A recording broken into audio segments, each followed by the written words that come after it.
Bonjour, je vais vous présenter quelques généralités sur l'algorithmique pour bien débuter l'année.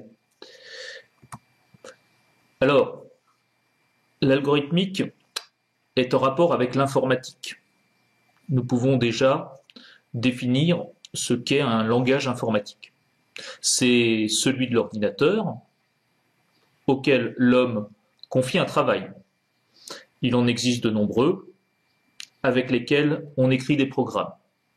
Par exemple, le BASIC, le Pascal, le Fortran, le Python, Java, C, le C++ ou le COBOL, plus spécifiquement utilisé pour des applications en gestion.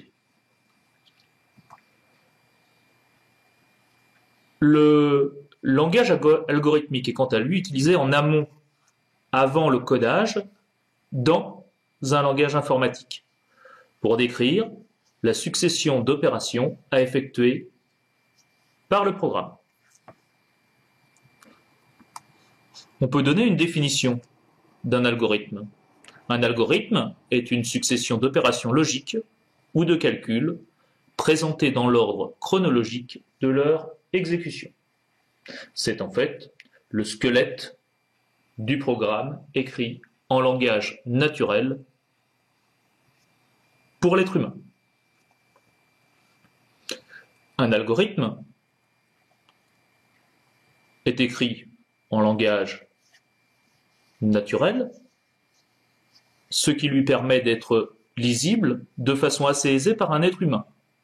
Il suit de façon précise la structure du programme qui sera écrit dans un langage de programmation, afin d'être exécuté par une machine numérique. La différence essentielle entre l'algorithme et le programme réside donc dans le destinataire. Pour l'algorithme, il s'agit d'un être humain. Pour le programme, il s'agit d'une machine. Il ne s'agit pas du tout d'une différence dans le degré de la complexité du code.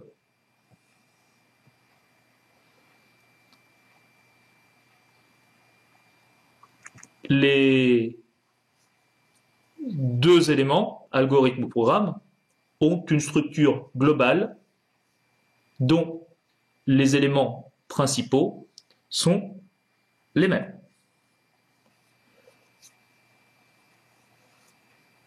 Le premier élément est la déclaration de variables et le typage des données. Tous les programmes ne nécessitent pas qu'on déclare les variables, mais cette opération est nécessaire pour que l'algorithme ou le programme soit correctement étudié. Ici, on définit le nom des variables et surtout leur type. Alors le type c'est, par exemple, nombre entier, nombre décimal, tableau, une chaîne de caractères ou un booléen. Booléen c'est vrai ou faux. Des noms de variables peuvent être interdits. Par exemple, il est impossible de donner à une variable le nom d'une instruction, d'une fonction prédéfinie. Le respect de certaines règles permet une meilleure lisibilité des codes, car dans les codes extrêmement complexes, de nombreux noms de variables apparaissent et ceux-ci peuvent vite rendre le travail de lecture extrêmement fastidieux à l'être humain. Les entrées, ce sont ce que l'utilisateur va entrer dans le programme ou ce que le programme va recevoir de l'extérieur. Ce sont des données externes, par exemple des nombres, ou des actions de l'utilisateur. En fonction de ces entrées, le programme va interpréter le code d'une certaine façon. Il y a donc ensuite le traitement qui est le cœur de l'algorithme et qui correspond en fait à une suite d'instructions. Il permet le traitement de l'information et il est composé d'instructions prédéfinies. Tout cela, pour se terminer en sortie, c'est ce que le programme doit renvoyer à l'utilisateur. Un affichage ou une action.